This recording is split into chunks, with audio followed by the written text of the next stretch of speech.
बिस्मिल्लाहिर्रहमानिर्रहीम। मैं हूं प्रोफेसर मुश्ताक और नाजरीन, आप देख रहे हैं मेरा यूट्यूब चैनल तारीख़ और अदब। और आज अदब के हवाले से उर्दू के मशहूर शायर नवाब मिर्ज़ा ख़ान दाग़ देहलवी के बचपन का एक दिलचस्प वाक़या आपको सुनाता हूँ। जी हाँ, वही दाग़ देहलवी जो शायरी में इल्हाम इकबाल भी उससे इस्लाह लिया करते थे, और जिसका ये शेर बड़ा मशहूर है कि उर्दू है जिसका नाम हम ही जानते हैं दाग, हिंदोस्तान में धूम हमारी ज़बां की है। दाग देहलवी 1931 को दिल्ली में पैदा हुए। उसके वालिद को एक अंग्रेज़ के कत्ल के इल्ज़ाम में फांसी पर चढ़ाया गया, तो उसकी माँ ने दूसरी शादी बहादुर शाह ज़फ़र के बेटे मिर्ज़ा फ़खरू से की। इस वक्त दाग़ की उम्र कोई 8-9 साल थी और वह अपनी माँ के साथ किला मोहल्ला में आ गया, और फिर उसकी परवरिश बिल्कुल शहज़ादों की तरह हुई। दिलचस्प वाक़या ये है कि इस वक्त दाग़ की उम्र तकरीबन 13 साल थी, तो बहादुर शाह ज़फ़र को गालिब की ये गज़ल बड़ी पसंद आई कि हज़ारों ख्वाहिश ऐसी कि हर ख्वाहिश पे दम निकले, बहुत निकले मेरे अरमान लेकिन फिर भी कम निकले, निकलना खुल्द से आदम का सुनते आए हैं लेकिन बहुत बेआबरू होकर तेरे कूचे से हम निकले।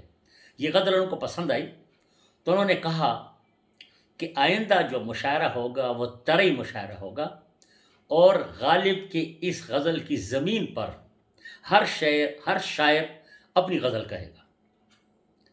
जब वक्त मुकर्ररा पे मुशायरा शुरू हुआ, तो आपको मालूम है कि शेख इब्राहिम ज़ोक, जिसको बहादुर शाह ज़फ़र ने मलकुल शुअरा का खिताब दिया था, और जो उस वक़्त हिंदुस्तान के सबसे बड़े शायर माने जाते थे, वो भी इस महफ़िल में मौजूद थे। तो उनके दिल में ये ख्याल आया कि मैं तो मलकुल शुअरा हूँ, मेरी ज़मीन में नहीं बल्कि गालिब की ज़मीन में गज़ल कहनी होगी। तो जब उसकी बारी आई तो उसने बहादुर शाह ज़फ़र से कहा कि आज मेरी तबीयत बहुत ख़राब है, आज मैं गज़ल लिख कर नहीं लाया हूँ, लेकिन मेरा एक शागिर्द है, इसी ज़मीन में अपनी गज़ल सुना लेगा। और शागिर्द कौन था? दाग़ देहलवी।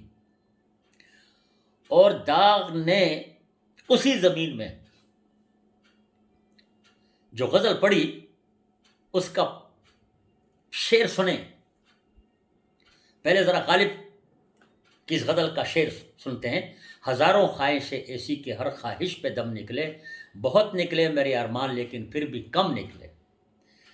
अब 13 साल की उम्र में दाग़ कहता है, निकाल अब तीर सीने से कि जाने पुर अनब निकले, निकाल अब तीर सीने से कि जाने पुर अलम निकले, जो ये निकले तो दिल निकले, जो दिल निकले तो गम निकले।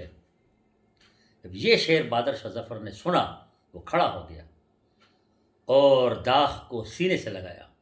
लेकिन ये बच्चा बड़ा होकर बहुत होनहार, बहुत बड़ा शायर बनेगा। है ना दिलचस्प वाक़या। बाद में जंग आज़ादी के बाद दाग़ देहलवी हैदराबाद दक्कन चला गया, और वहाँ पर वो निज़ाम का उस्ताद बना और बहुत दुनियावी उरूज हासिल किया, और हज़ारों उसके शागिर्द हिंदुस्तान में। और इल्हाम इकबाल को भी फ़ख्र था कि शायरी में वो दाग़ देहलवी से इस्लाह लेते थे। और जब दाग़ का इंतकाल हुआ तो इल्हाम इकबाल ने बड़ा दिलगुदाज़ मरसिया उसकी याद में लिखा। उसके 2-3 शेर आपको सुनाता हूँ कि लिखी जाएंगी किताबे दिल की तफसीरें बहुत, होंगी ए ख्वाबे जवानी तेरी ताबीरें बहुत, हू बहू खींचेगा लेकिन इश्क की तस्वीर कौन, उठ गया नाविक फिगन मारेगा दिल पर तीर कौन, उठ गया दाग आह मैयत उसकी ज़ेब-ए-दोश है, और आखिरी शायर जहां आबाद का खामोश है। जहां आबाद का मतलब है शाहजहां आबाद यानी दिल्ली। अब ये हैरत की बात है कि इकबाल ने कहा आखिरी शायर जहां आबाद का खामोश है। वाकई वो دہلی کا آخری بڑا شاعر ثابت ہوا.